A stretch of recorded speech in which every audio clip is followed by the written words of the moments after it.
فرعون نے کئی 100 سال حکومت کی اور اس طرح اس نے ظلم کیے کہ لاکھوں اور ہزاروں بچے قتل ہی کرا دیے. 12,000 عورتوں کے پیٹ میں حمل تھا اس نے ضائع کرا دیا. جب حضرت موسیٰ علیہ السلام اپنی قوم کو لے کے نکلے رستے میں دریا آ گیا, فرعون پیچھے لگا ہوا تھا. وَإِذْ فَرَقْنَا بِكُمُ الْبَحْرَ فَأَنْجَيْنَاكُمْ, اللہ فرماتے ہیں تمہارے لیے میں نے دریا کو پھاڑا اور تمہیں نجات دے دی. وَأَغْرَقْنَا آلَ فِرْعَوْنَ, اور فرعون کو غرق کر دیا. وَأَنْتُمْ تَنْظُرُونَ, تم کھڑے دیکھ رہے تھے. اب جب حضرت موسیٰ دریا کے کنارے پہنچے تو فرعون بھی پیچھے آیا. فرعون لوگوں سے کہا کرتا تھا کہ میں کہتا ہوں تو دریا چلتا ہے, میں کہتا ہوں تو ہوائیں آتی ہیں, میرے حکم کے پابند ہیں سارے. جاگ رہے ہیں نا آپ حضرات, غور فرمائیے گا بات پر. دعویٰ تھا اس کا کہ میں کہتا ہوں تو نظام زندگی چلتا ہے. اب جب دریا کے کنارے پہنچی حضرت موسیٰ علیہ السلام تو اللہ نے حکم دیا کہ آپ عصا مارے. جناب موسیٰ نے عصا مارا, 12 رستے بن گئے. اب حضرت موسیٰ کی قوم گزر رہی تھی تو فرعون سے پوچھنے لگے کہ تو کہتا تھا میرے حکم سے چلتا ہے, تو وہ تو حضرت موسیٰ نے ڈنڈا مارا ہے تو رستہ بن گیا. باز نہیں آتا انسان باز بنے بڑے اس کے پاس بڑی دلیلیں ہیں. جھوٹ سچ بول کے اپنے آپ کو مطمئن کرتا ہے, آخر دم تک تبدیل ہونے کو تیار نہیں ہوتا. دلیلیں گھڑتا رہتا ہے, بناتا رہتا ہے, شور کرتا ہے جان بوجھ کے. بھئی تو کہتا تھا میرے چلانے سے چلتا ہے, تو باز ابھی بھی نہیں آیا. کہنے لگا میں نے ہی حکم دیا ہے کہ ذرا پھٹ جا, مجھے یہ زندہ چاہیے. باز رسی جل گئی, بال کہنے لگا میں نہیں کہا ہے دریا کو کہ یہ مجھے زندہ چاہیے, میرے بھاگے ہوئے ہیں تو اس لیے پھٹا ہے. تو آؤ میرے ساتھ دریا کراس کرے. تو پتا تو ان کو بھی تھا نا, جتنا تو رب بنا ہوا ہے پتا تو تھا, سارے جانتے تھے. کہنے لگے تو پہلے کراس کر, اگر تو بچ گیا تو ہم بھی پیچھے آتے ہیں. اب چاروں ناچار. ایک روایت تو یہ ہے کہ یہ جب خدائی کا دعویٰ کرتا تھا نا, تخت پہ بیٹھا ہوتا تھا, تو ایک دن حضرت جبریل آئے اس کے پاس انسانی شکل میں. تو کہنے لگے میں بڑی دور سے آیا ہوں تو ایک مسئلہ پوچھنا تھا. کہا پوچھو. کہنے لگے ایک غلام تھا کسی بادشاہ کا, تو بادشاہ نے اسے تھوڑی دیر کے لیے ایک علاقے کی سربراہی دے دی. کتنی دیر کے لیے ہمیں سربراہیاں ملتی ہیں؟ کیوں جی, تھوڑی دیر کے لیے ملتی ہے نا. تھوڑی دیر کے لیے سربراہی دے دی ایک غلام کو. ذرا بات کو سمجھیے. حضرت جبریل پوچھتے ہیں, کہتے ہیں سربراہی مل گئی. اب وہ مالک ہی بن کے بیٹھ گیا ہے, وہ بات ہی نہیں سنتا. اس کو تھوڑی دیر کے لیے بنایا تھا, وہ تو خدائی کا دعویٰ کرنے لگا ہے. آپ بتائیں اس کا انجام کیا ہونا چاہیے, یہ مسئلہ پوچھنے آیا ہوں.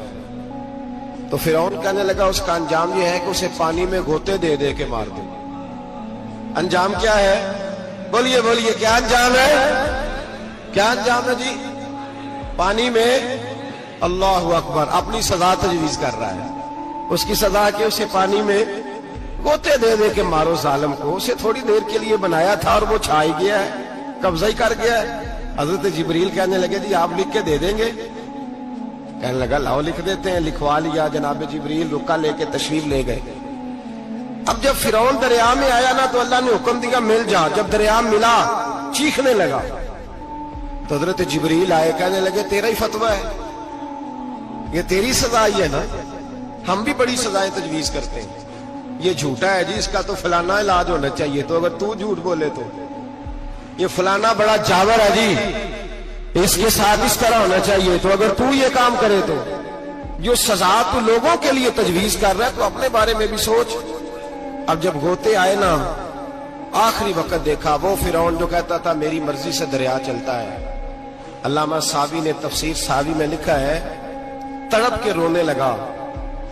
جب یہ مزاج ہے, ایک دفعہ اوپر آتا ہے آدمی جب دریا میں جاتا ہے, اوپر آیا تو چیخنے او میرے حواریو خدا کا واسطہ مجھے بچاؤ. کہنے لگے تو کہتا تھا میری مرضی سے چلتا ہے. بے بسی ہے, تڑپتا ہے, روتا ہے. وارث شاہ مان کری نہ وارثاں دا, رب بے وارثہ کر کے مار دائی. تڑپ رہا ہے, چلا رہا ہے, کوئی مدد کو نہیں پہنچتا.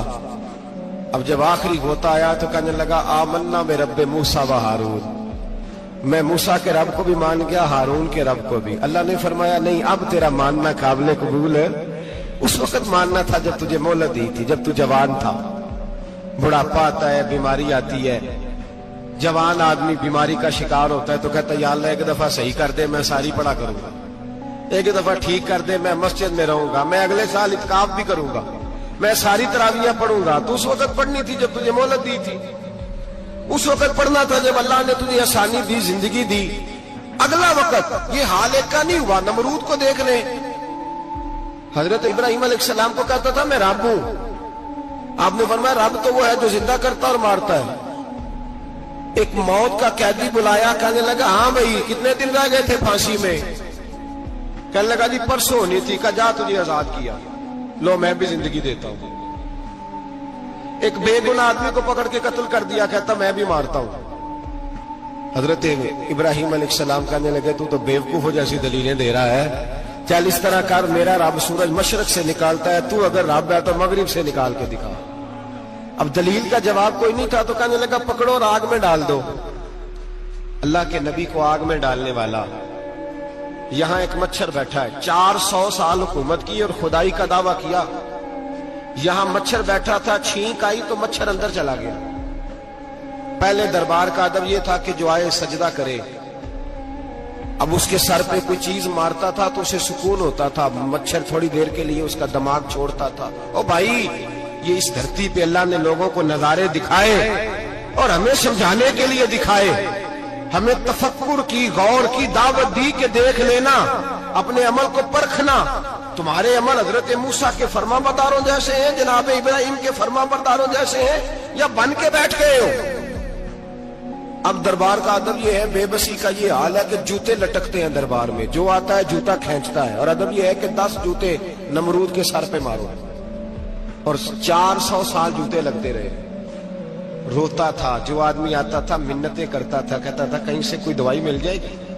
پاگلوں جیسی زندگی گزاری، پاگلوں جیسی سخت، وہ تو حساب، وقوع قیامت تو حساب ہوگا ہی۔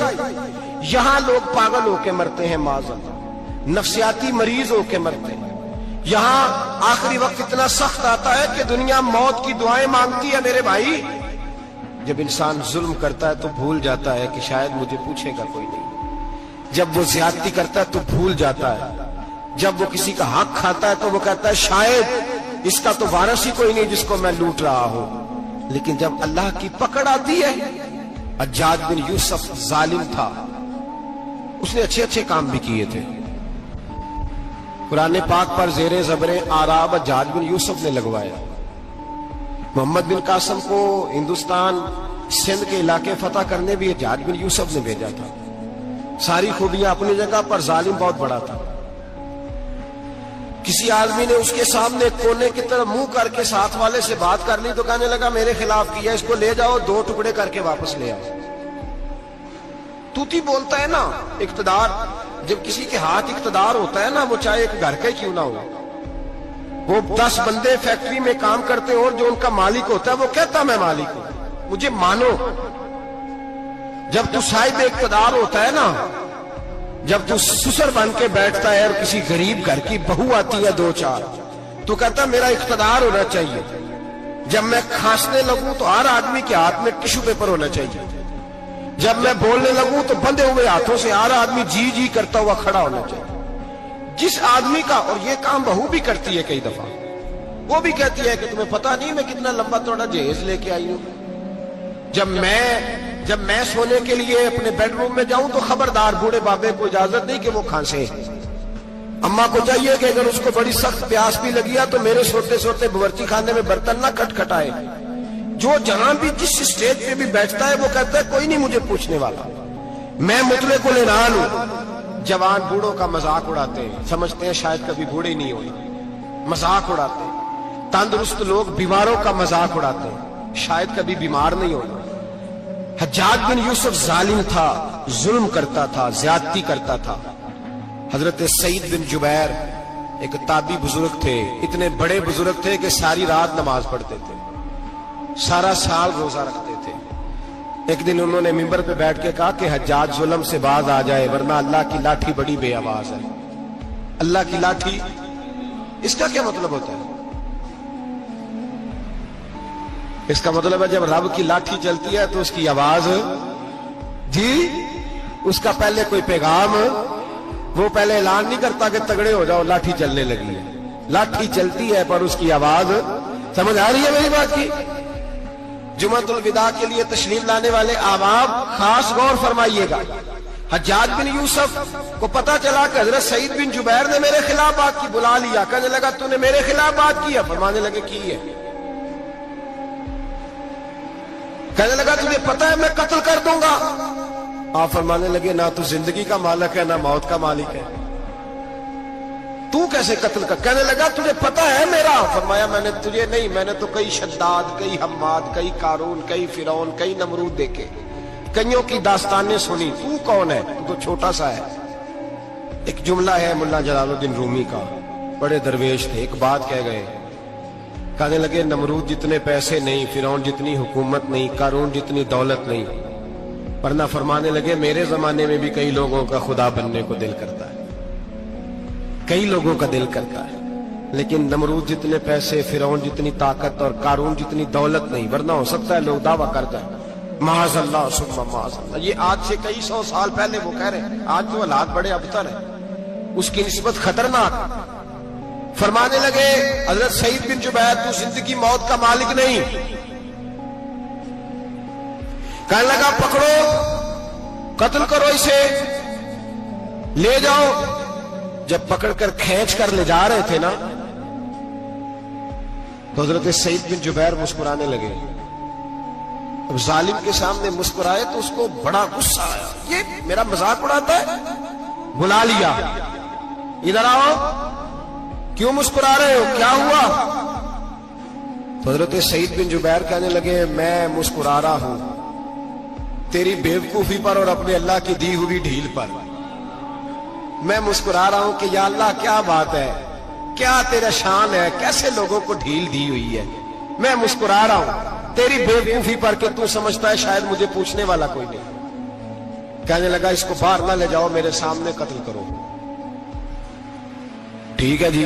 قتل کرنے لگے تو حضرت سعید بن جبیر نے منہ کعبے کی جانب کر لیا. انی وجہت وجہی للذی فطر السماوات والارض حنیفا وما انا من المشرکین.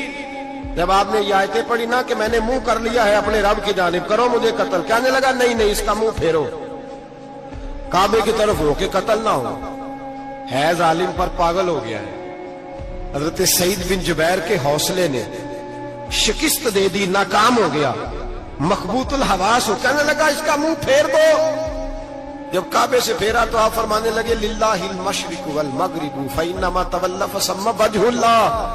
اللہ فرماتا ہے تو مشرق اور مغرب سارا ہی اللہ کا ہے، جدھر بھی منہ کرو گے ادھر اللہ ہی اللہ ہے، جدھر بھی منہ کرو گے ادھر اللہ ہی اللہ ہے چاروں جانب. پھیر دے جدھر منہ پھیرنا ہے تو نے. پھیر دیا منہ. حضرت سعید بن جبیر کے گلے پہ خنجر رکھا تو آپ نے ہاتھ اٹھائے. کہنے لگے اے اللہ میرے بعد اسے کسی اور پر مسلط نہ کرنا، میرے بعد کسی اور پر مسلط نہ، بس میں آخری ہوں. جب آپ ذبح ہوئے تو اتنا خون نکلا، اتنا خون نکلا کہ لوگ کہتے ہیں جتنا اونٹ کے وجود سے نکلتا ہے. تر ہو گیا سارا اس کا دربار. ایک سمجھدار آدمی کو بلا کے کہنے لگا اتنا خون میں نے پہلے کبھی، میں نے بڑے بندے قتل کرائے ہیں پر اتنا خون نہیں نکلا. تو وہ کہنے لگے لوگ مر جاتے ہیں، مرتے وقت ڈر جاتے ہیں، سہم جاتے ہیں، خون سکڑ جاتا ہے. لگتا ہے یہ شخص جب دنیا سے گیا ہے تو ڈٹ کے گیا ہے، یہ ڈٹ کے گیا ہے دنیا سے. حجاج بن یوسف رات کو سویا تو تڑپ کے اٹھا. کیا ہوا؟ گھر والے کہنے لگے کیا ہوا؟ کہنے لگے سعید بن جبیر خواب میں آیا اور کہتے ہیں اٹھ مجھے بتا تو نے مجھے کیوں قتل کیا، بتا بتا کیوں مارا. اگلی رات پھر سویا تو وہی خواب، پھر سویا تو وہی خواب.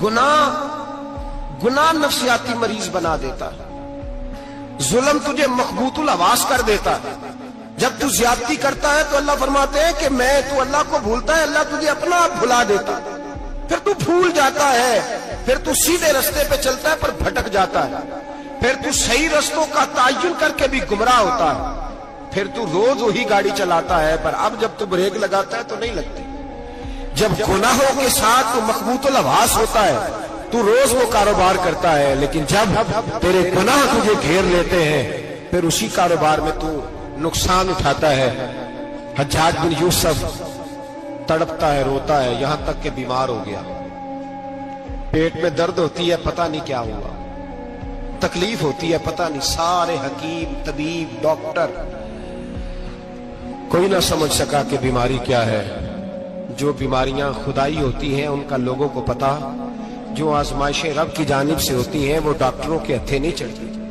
جو تکلیفیں اللہ دیتا ہے ان کا حکیم طبیب علاج نہیں کر پاتے, مشکل. اور شفا اسی وقت ہوتی ہے جب اللہ دینا چاہے, اور جب رب ہی دینا نہ چاہے تو بڑے بڑے ڈاکٹر کہتے ہیں کہ ہمارے بس کی بات نہیں رہی.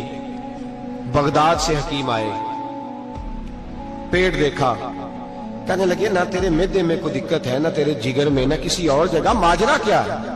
ایک آخری علاج ہے, آخری. وہ کیا؟ گوشت کا چھوٹا سا ٹکڑا دھاگے کے ساتھ باندھ کے منہ میں ڈالا, اور پھر ایک باریک سا تنکا لے کے اس کو اندر ڈالنے لگے گلے میں. وہ گوشت کا ٹکڑا جب حلق کے اندر اتر گیا, اس حکیم نے واپس کھینچا تو کیسے ایسی بدبو آئی جیسی کبھی سونگی نہ تھی.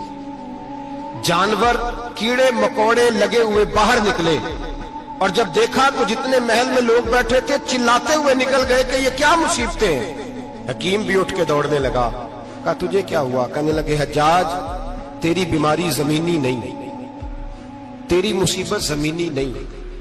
کہا میری مرض تک تم کیوں نہیں پہنچ پا رہے؟ تو کہنے لگے لگتا ہے تو بد دعا کا مریض ہے, لگتا ہے تو ظلم کا مریض ہے, تو جبر کا مریض ہے. تڑپتا رہا, سسکتا رہا. ایک وقت وہ بھی آیا کہ گھر والوں نے کمرے میں بند کر کے تالا لگا دیا, دیوار سے ٹکرے مارتا. او بھائی, جو گناہوں کے بیمار ہوتے ہیں انہیں شفا نہیں ہوتی, جو ظلم, جبر, بربریت کے بیمار ہوتے ہیں انہیں سکون قلبی میسر نہیں آتا. دوائیاں ان بیماریوں کی بنی ہوئی ہیں جو بیماریاں زمینی ہیں, جو بیماریاں خوراک کی بد پرہیزی سے ہوتی ہیں, جو گناہوں کی بد پرہیزی سے ہوتی ہیں. ان کی بیماریاں, ان کی شفا توبہ ہے, ان کی شفا رجوع اللہ ہے, ان کی توبہ اللہ سے معافی مانگنے سے شفا ہوتی ہے. حجاج جب مرنے لگا تو بلایا, یہ رنگ بھی ذرا ملاحظہ کیجیے گا, 2-4 قریبیوں کو بلایا. پتا ہوتا ہے نا اپنے کرتوتوں کا آدمی کو, پتا سارا ہے سردار نوتیتیاں کا, پتا ہوتا ہے سارا. بلا کے کہنے لگا جب میں مر جاؤں تو مجھے رات کو دفن کرنا ہوگا. کیوں بھائی, عورت ہے؟ کہنے لگا نہیں, رات کو دفنانا. ٹھیک ہے, رات کو دفنا دیں گے. پھر کہنے لگا جب صبح ہو جائے تو صبح ہونے سے پہلے پہلے میری قبر زمین کے برابر کر دینا, نشان مٹا دینا. کا وجہ تو کلمہ پڑھتا ہے, حضور کا حکم ہے کہ قبر کم از کم ایک بالش, ایک گٹ اونچی ہونی چاہیے زمین سے کم از کم, تو تیری قبر مٹا دے. وجہ پتا ہوتا ہے اپنے ظلموں کا. کہنے لگا مجھے پتا ہے لوگ میرے مرنے کے بعد میری قبر بھی نہیں چھوڑیں گے. دنیا میں تو میرے جبر کی وجہ سے کوئی آ نہ سکا, لیکن میری قبر بھی لوگ جنازوں میں باتیں شروع کر دیتے. جنازوں میں نے ایسی بھی داستانیں سنی ہیں کہ کوئی مرا تو لوگ جوتوں کا ہار قبر پہ ڈال آئے. نہیں بھائی, تو جب زندہ تھا تو تیرے جبر ظلم کی وجہ سے نہیں کو بول سکا. ایک تو ہے قیامت میں حساب ہوگا, یہاں دنیا میں حساب ہونے لگتا ہے. اتنی لمبی زبانیں لوگوں کی لٹک کر مرتے وقت باہر نکل آتی ہیں. دعا کریں, جمعہ ہے, اللہ تعالیٰ ایمان کی موت عطا فرمائے. دعا فرمائے رب تعالیٰ, اللہ تبارک و تعالیٰ توبہ کر کے جانے کی توفیق عطا فرمائے. جاگے جاگے اور سنے اور دعا کرے, اے اللہ تو ہمیں ظلم سے ویسے ہی محفوظ فرما. اگر ہم زیادتی کرنے لگے تو اے اللہ ہمیں اس سے منع فرما, ہمیں اس سے تو یہ توفیق دے کہ ہم بھاگ آ جائیں اس گناہ سے. میرے بھائی, ایک تو دنیا میں سزا ہے, پھر قیامت کی سزا ہے, اور وہ زیادہ سخت ہے, وہ زیادہ سخت ہے. ہم لوگوں نے نا ہیلے بہانے بڑے بنائے ہوئے ہیں. بینک کے ساتھ کاروبار کرنے والا کہتا ہے نہیں نہیں مجبوراً لیا ہے, مجبوراً. مر رہا تھا تو, آخری لبوں پہ تھا تو جائز ہے, جائز ہے. اس وقت جب تجھے کھانے کو لقمہ نہ لگے تو حرام کھانا بھی جائز ہے. کیا دقت تھی؟ کیوں اللہ رسول کے مقابلے میں کھڑا ہوا تو؟ کیوں سود کا دھندا کیا؟ کیا تکلیف تھی؟ کیا کہاں تو الجھ گیا تھا؟ ہم جان بوجھ کے اپنے لیے جہنم کٹھی کرتے ہیں, پھر کہتے ہیں سکون نہیں زندگی میں. کہاں سکون آئے گا؟ کیسے آئے گا؟ ہم نے خود آگ لگائی ہے چمن میں اپنے، جو قیامت کی سزا ہے میرے نبی پاک علیہ السلام نے فرمایا رب تمہیں سامنے کھڑا کرے گا. اور کس طرح کھڑا کرے گا؟ فرمایا لوگوں کے وجود سے کپڑے اتر جائیں گے، زمین اس طرح دہکے گی جس طرح تانبا زمین پہ رکھا جائے اور آگ جلائی جائے. تانبا دیکھا آپ لوگوں نے؟ یہ بھی گرمی گزری ہے نا، تو فرش پر جب سورج پڑتا تھا تو ننگے پاؤں چلا نہیں جاتا تھا. صحیح کہہ رہا ہوں؟ ننگے پاؤں، بچے کا پیر زمین پہ لگتا تو چیخ اٹھتے، کہتے ہیں وہ جل گیا پیر. حالانکہ یہ فرش دنیا کے ہیں. اور اگر تانبے کے اندر خاصیت ہے کہ اگر کوئی دھات جلدی اور زیادہ گرم ہوتی ہے تو وہ تانبا ہے. میرے نبی نے مثال دی تو اس کی دی جو سخت تھا، فرمایا تانبے کی طرح زمین تپائی جائے گی اور پھر ننگے پاؤں رب تمہیں کھڑا کرے گا. آج سورج کی پشت تمہاری جانب ہے، قیامت میں منہ تمہاری جانب ہوگا. نیزہ آپ نے دیکھا ہوگا، نیزہ ہوتا تھا. فرمایا یہ جو تم نیزے دیکھتے ہو صرف 1.25 نیزے کے برابر سورج قریب آ جائے گا اور پھر اللہ تمہیں سامنے کھڑا کر کے تم سے سوال جواب کرے گا. اور حضور نے کہہ دیا ہے تو اب کسی نعت خواں کے کہنے سے بات بدل سکتی، کسی پیر کے کہنے سے جملہ بدل سکتا، کسی خطیب کے کہنے سے فکر نہ کرنا، وہ سامنے جنت پڑی ہے. اب بات بدل سکتی. خدا کی رحمت پر بھروسہ رکھنا ضروری ہے، نبی پاک کی شفاعت کی امید رکھنا. بولیے. لیکن جو حضور نے بیان کیا ہے اس کو ماننا بھی یہ بھی ضروری ہے. میرے نبی پاک نے فرمایا اللہ تم سے حساب لے گا اور اللہ پوچھے گا، تم نے جواب دینا ہے. حضور کس کس شے کا؟ فرمایا جو پہنتے ہو اس کا جواب نہیں دینا، جو کھاتے ہو اس کا جواب نہیں دینا، جو اللہ کے راستے میں دیتے ہو اس کا جواب، باقی ہر شے کا جواب دینا ہے. ادھر جو پلاٹ ہے اس کا بھی جواب دینا ہے، اور جو وہ جو بچوں کو پیسے بتائے ان کا بھی جواب دینا ہے، جو چھپائے ہیں ان کا بھی. ثم لتسألن یومئذ عن النعیم. جو کمیٹی اپنے محلے میں ڈالی ہے اس کا بھی جواب دینا ہے، جو سسرال کے علاقے میں ابا جی سے چوری ڈالی ہوئی ہے اس کا جواب بھی، سب کا جواب دینا ہے. تمام حساب کتاب. اور اللہ فرماتے ہیں میں سامنے کھڑا کر کے ہر سوال کا تجھ سے جواب، تجھے ہر سوال کا جواب. صاحب اچھا یہ جو بڑے لوگ تھے وہ حساب سے ڈرتے تھے، ہم چھوٹے لوگ ہیں ہم حساب سے ہم نہیں ڈرتے، ہم کہتے ہیں دیکھی جائے گی. بڑے لوگ جو تھے وہ حساب سے. حضرت ابو بکر صدیق دعا کرایا کرتے تھے، دعا کرو اللہ مجھ سے حساب نہ پوچھے. حضرت عمر فاروق رضی اللہ تعالیٰ عنہ اپنے بیٹے سے کہتے تھے بیٹا اپنے باپ کے لیے رحمت کی دعا کرنا، میں درگزر والا ہوں، میں حساب والا کوئی نہیں. بڑے لوگ ڈرتے تھے. بڑے لوگ حضرت عثمان غنی قبر پہ کھڑے ہوتے تھے تو داڑھی آنسوؤں سے بھیگ جاتی. غلام کہتے ہیں حضور 3 دفعہ نبی پاک نے آپ کو جنت کی بشارت دی ہے، 3 دفعہ بشارت دی ہے تو آپ کیوں اتنا روتے ہیں؟ عثمان غنی فرماتے جس رسول نے مجھے جنتی کہا ہے اسی محبوب نے مجھے فرمایا تھا عثمان قبر آخرت کی منزلوں میں سے پہلی منزل ہے. اور آپ فرماتے میرے تو کمرے میں دیا گل ہو جائے تو مجھے ڈر لگتا ہے، اس میں تو مکمل اندھیرا ہے. آپ فرماتے کھڑکیاں بند ہو تو دم گھٹنے لگتا ہے، اس کو تو دروازہ ہی کوئی نہیں، روشن دان تک نہیں. بھائی جو بڑے تھے وہ ڈر رہے تھے. مولا علی شیر خدا نماز کا وضو کر کے کانپتے تھے، کانپتے. علی آپ مرحب کے سامنے نہیں کانپے، خیبر کا دروازہ اکھاڑتے نہیں کانپے، بدر احد خندق حنین اور خیبر میں نہیں کانپے، تو یہاں آپ فرمانے لگے مالک کے سامنے جاتے ہوئے ڈر آتا ہے. بڑے لوگ کانپتے تھے. بڑے لوگ. آج کون سا جمعہ ہے؟ سارے بولیے. حالانکہ یہ اگلے سال دوبارہ آئے گا، ہمارا نہیں پتا کہ ہم ودا ہو جائیں کہ کیا بنے. یہ کون سا جمعہ ہے؟ آیا جمعہ الوداع. آئے ہم پڑھیں. آج ایک فکر لے کر کے جانا، ایک سوچ. جہاں روز رات کو بیٹے کی ٹینشن، بیٹی کی ٹینشن، بھائی کی ٹینشن، پوتے کی ٹینشن ہوتی ہے نا، ایک ٹینشن اور اپنے آج ایک ٹینشن بڑھا لو، قبر کی ٹینشن پیدا کر لو، قیامت کی تھوڑی سی فکر کر لو، تھوڑی سی ایک لمحے کے لیے صحیح تھوڑا خیال پیدا کرے. حضرت حسن بصری نام سنا ہوا ہے نا، یہ حضرت علی کے شاگرد ہیں. نبی پاک کے گھر میں آ جاتے تھے کئی دفعہ، بچے تھے جب. حضرت حسن بصری تابعی ہیں. فرماتے خانہ کعبہ میں عمرہ کرنے گیا،